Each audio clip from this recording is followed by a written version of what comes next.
Imagine you're managing a complex business process, say, a loan application workflow. At multiple points, you're faced with decisions. Should we escalate this case? Offer a discount? Request more documents? Each decision doesn't happen in isolation. The choice you make now affects what's possible and optimal later. But here's the problem. Most current AI tools for process optimization treat each decision as if it were a loan. They ask what's the best next step, but they ignore the chain of consequences. The result? Recommendations that look good in the moment, but fail to deliver strong outcomes over time. Today, we dive deep into a new method called SCOPE, sequential causal optimization of process interventions, that fixes this blind spot. It doesn't just recommend one action. It plans a sequence of interventions, aligned across time, to maximize your key performance indicator, whether that's revenue, cost efficiency, or throughput time.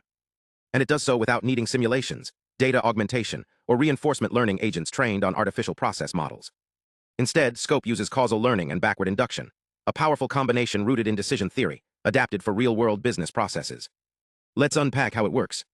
In any real business process, decisions are sequential and interdependent. Think of a marketing campaign. You send a promotional email, then later decide whether to offer a discount based on the customer's response. The value of sending the email depends on what you do next. If you never follow up with a discount, the email might seem underwhelming. But if you do, it could be a game changer. Yet most existing prescriptive process monitoring systems miss this. Some focus on only one intervention, like choosing whether to skip a step. Others treat each decision point independently, optimizing only for the immediate impact, say, reducing the remaining processing time. But that's like planning a trip by only looking at the next mile. You might avoid traffic now, but miss a better route that saves hours later. Even methods that do consider sequences often rely on approximations.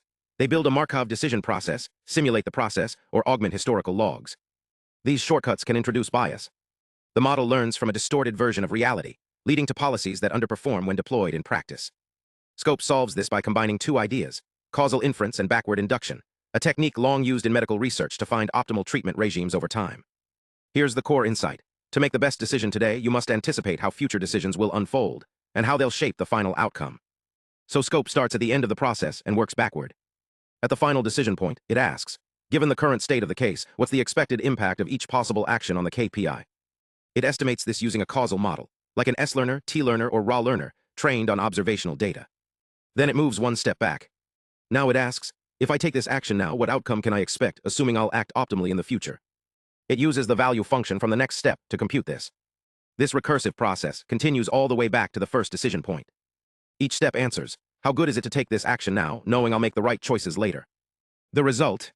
A policy that isn't just locally optimal, it's globally optimal, aligned across all decision points. You might wonder, why not use reinforcement learning? After all, RL is built for sequential decision-making.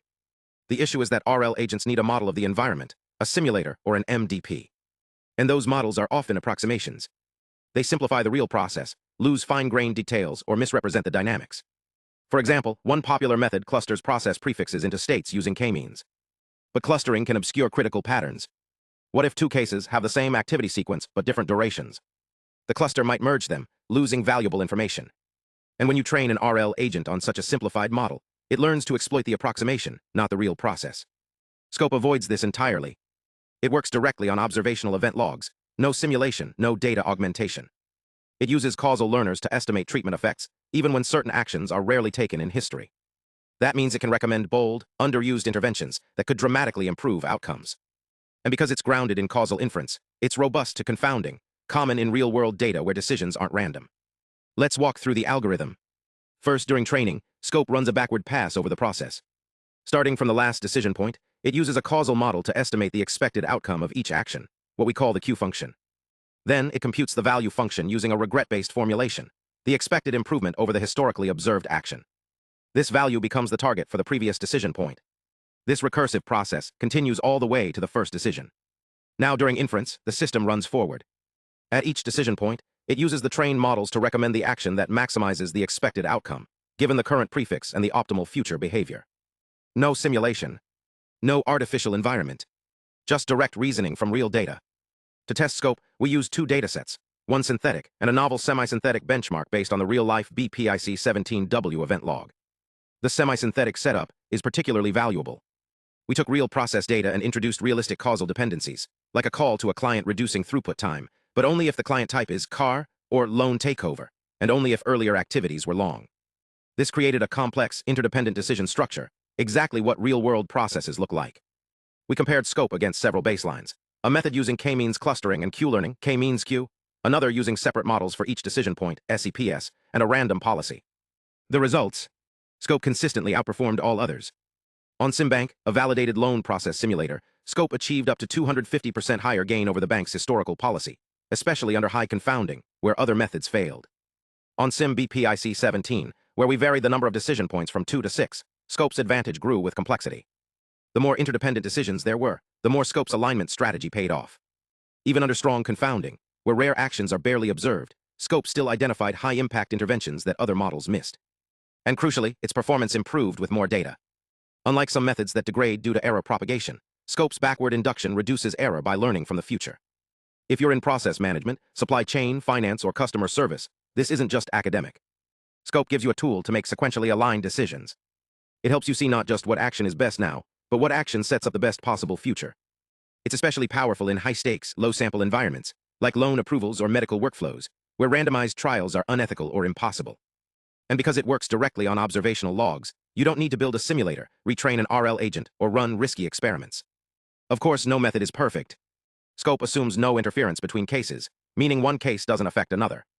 It also relies on sequential ignorability, no unmeasured confounders. But these are standard assumptions in causal inference, shared by all Pres-PM methods. And our experiments show Scope still performs well under realistic levels of confounding. Future work could extend Scope to handle interference, or use instrumental variables to address hidden confounders. But even as is, it's a major leap forward. In a world where business processes are increasingly complex and data-rich, we need tools that don't just react to events, but plan across them. Scope does exactly that. By combining backward induction with causal learning, it transforms prescriptive process monitoring from a series of isolated decisions into a coherent, end-to-end strategy. It's not just about doing the right thing at the right time. It's about doing the right sequence of things, so that every decision builds toward a better outcome. And with the new semi-synthetic benchmark now publicly available, researchers and practitioners alike can test and improve upon this approach. If you're interested in the code, the datasets, or the full technical details, check the GitHub repository linked in the description. Because the future of process intelligence isn't just prediction. It's prescription. And with Scope, we're one step closer.